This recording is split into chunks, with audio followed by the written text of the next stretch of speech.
ಆಕಾಶವಾಣಿ ಪ್ರದೇಶ ಸಮಾಚಾರ ಓದುತ್ತಿರುವವರು ವಿವೇಕಾದಿತ್ಯ ಕನಿಯಾಲ. ವಿದ್ಯಾರ್ಥಿಗಳು ಜೀವನ ಕೌಶಲವನ್ನು ಬೆಳೆಸಿಕೊಳ್ಳಬೇಕು, ಆಟ ಹಾಗೂ ಪಾಠಕ್ಕೂ ಮಹತ್ವ ನೀಡಿ ಸಮತೋಲನ ಕಾಪಾಡಿಕೊಳ್ಳಬೇಕು ಎಂದು ಪ್ರಧಾನಮಂತ್ರಿ ನರೇಂದ್ರ ಮೋದಿ ಹೇಳಿದರು.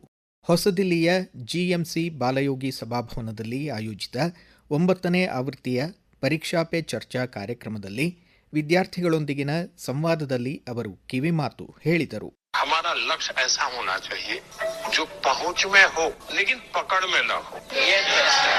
मान लीजिए जनवरी के तीसरे सप्ताह में वो हिस्ट्री का ये पाठ पढ़ाने वाले हैं, तो जनवरी 1 तारीख को बता दे मैं पहले वीक में हिस्ट्री का ये पाठ पढ़ाऊंगा, दूसरे वीक में हिस्ट्री का ये पाठ पढ़ाऊंगा।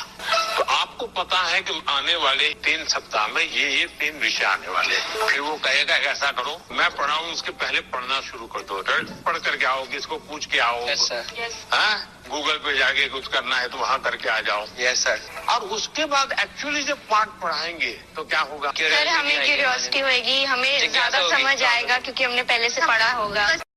ದೆಹಲಿ ಕರ್ನಾಟಕ ಸಂಘ 2024 ಹಾಗೂ 2025ನೇ ಸಾಲಿನ 4 ಪ್ರತಿಷ್ಠಿತ ಪ್ರಶಸ್ತಿ ವಿಜೇತರ ಪಟ್ಟಿಯನ್ನು ಪ್ರಕಟಿಸಿದೆ. ರಾಷ್ಟ್ರಕವಿ ಕುವೆಂಪು ಪ್ರಶಸ್ತಿಗೆ ಡಾ ಹಂಪ ನಾಗರಾಜಯ್ಯ ಹಾಗೂ ಡಾ ಪ್ರಧಾನ್ ಗುರುದತ್, ಡಾ ಶಿವರಾಮ ಕಾರಂತ ಪ್ರಶಸ್ತಿಗೆ ಪಟ್ಲ ಸತೀಶ್ ಶೆಟ್ಟಿ ಹಾಗೂ ಕೆರೆಮನೆ ಶಿವಾನಂದ ಹೆಗಡೆ, ಡಾ ಸರೋಜಿನಿ ಮಹಿಷಿ ಪ್ರಶಸ್ತಿಗೆ ಬಿಆರ್ ಲಕ್ಷ್ಮಣರಾವ್ ಹಾಗೂ ಡಾ ಲತಾ ರಾಜಶೇಖರ್, ಕನ್ನಡ ಭಾರತಿ ರಂಗ ಪ್ರಶಸ್ತಿಗೆ ಟಿಎಸ್ ನಾಗಾಭರಣ ಹಾಗೂ ಚರಣ್ ರಾಜ್ ಭಾಜನರಾಗಿದ್ದಾರೆ. ಪ್ರಶಸ್ತಿ ತಲಾ 50,000 ರೂಪಾಯಿ ನಗದು ಹಾಗೂ ಅಭಿನಂದನಾ ಫಲಕ ಒಳಗೊಂಡಿದೆ. 8ನೇ ತಾರೀಖಿನಂದು ಹೊಸದಿಲ್ಲಿಯ ಕರ್ನಾಟಕ ಸಂಘದ ಸಭಾಂಗಣದಲ್ಲಿ ಪ್ರಶಸ್ತಿ ಪ್ರದಾನ ಕಾರ್ಯಕ್ರಮ ಆಯೋಜಿತವಾಗಿದೆ.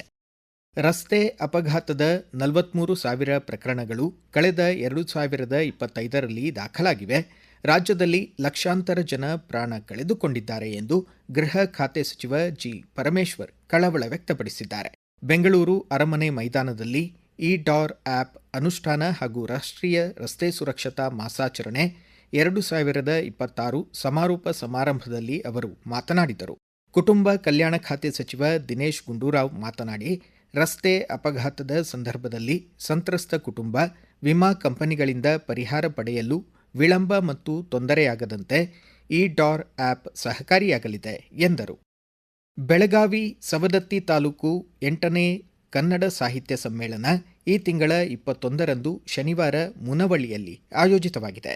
ಸಮ್ಮೇಳನದ ಸರ್ವಾಧ್ಯಕ್ಷರಾಗಿ ಹಿರಿಯ ಸಾಹಿತಿ, ಧಾರವಾಡ ಆಕಾಶವಾಣಿ ಕೇಂದ್ರದ ನಿವೃತ್ತ ನಿರ್ದೇಶಕ ಡಾ ಬಸು ಬೇವಿನಗಿಡದ್ ಆಯ್ಕೆಯಾಗಿದ್ದಾರೆ.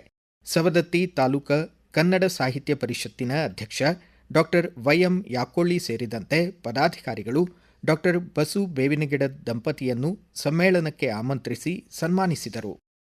ಧಾರವಾಡ ಲೋಕಸಭಾ ವ್ಯಾಪ್ತಿಯ ಹುಬ್ಬಳ್ಳಿ ಕೇಶವಾಪುರದ ಆಕ್ಸ್ಫರ್ಡ್ ಕಾಲೇಜು ಸಮೀಪದ ಮೈದಾನದಲ್ಲಿ ನಾಳೆ ಹಾಗೂ ನಾಡಿದ್ದು 2 ದಿನಗಳ ಅಂತಾರಾಷ್ಟ್ರೀಯ ಗಾಳಿಪಟ ಉತ್ಸವ 2026 ಆಯೋಜಿತವಾಗಿದೆ. ಸಾಂಸ್ಕೃತಿಕ ವೈಭವವನ್ನು ಜಾಗತಿಕ ಮಟ್ಟದಲ್ಲಿ ಪ್ರದರ್ಶಿಸಲು ಬೃಹತ್ ವೇದಿಕೆ ಸಜ್ಜಾಗುತ್ತಿದ್ದು, ಇದರ ಪೂರ್ವಭಾವಿಯಾಗಿ ಭೂಮಿ ಪೂಜೆ ನೆರವೇರಿಸಲಾಯಿತು.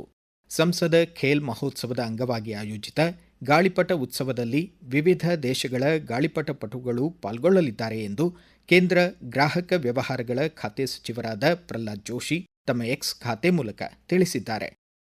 ಹುಬ್ಬಳ್ಳಿ ಧಾರವಾಡ ಮಹಾನಗರ ಪಾಲಿಕೆಯ ವಲಯ ಕಚೇರಿ 12ರ ಸರಸ್ವತಪುರ ಮಸಾಲಗಾರ ಓಣಿಯಲ್ಲಿ ಸ್ವಚ್ಛ ಸರ್ವೇಕ್ಷಣ್ 2.0 ಅಭಿಯಾನದಡಿ ಜಾಗೃತಿ ಅರಿವು ಜಾಥಾ ಕಾರ್ಯಕ್ರಮ ಆಯೋಜಿಸಲಾಯಿತು.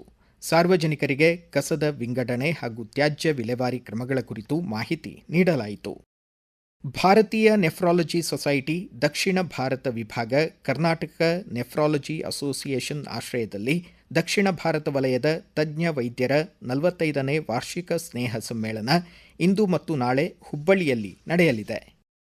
ಚಿಕ್ಕಬಳ್ಳಾಪುರ ಜಿಲ್ಲೆ ಬಾಗೇಪಲ್ಲಿ ತಾಲೂಕಿನ ಬಿಳ್ಳೂರು ಶಿವಪುರ ಗ್ರಾಮಗಳ ನಡುವೆ 2,50 ಲಕ್ಷ ರೂಪಾಯಿ ವೆಚ್ಚದ ಚೆಕ್ ಡ್ಯಾಂ ನಿರ್ಮಾಣ ಕಾಮಗಾರಿಗೆ ಶಾಸಕ ಎಸ್ಎನ್ ಸುಬ್ಬಾರೆಡ್ಡಿ ಅವರು ಇಂದು ಸಂಜೆ 4:30ಕ್ಕೆ ಭೂಮಿ ಪೂಜೆ ನೆರವೇರಿಸಲಿದ್ದಾರೆ.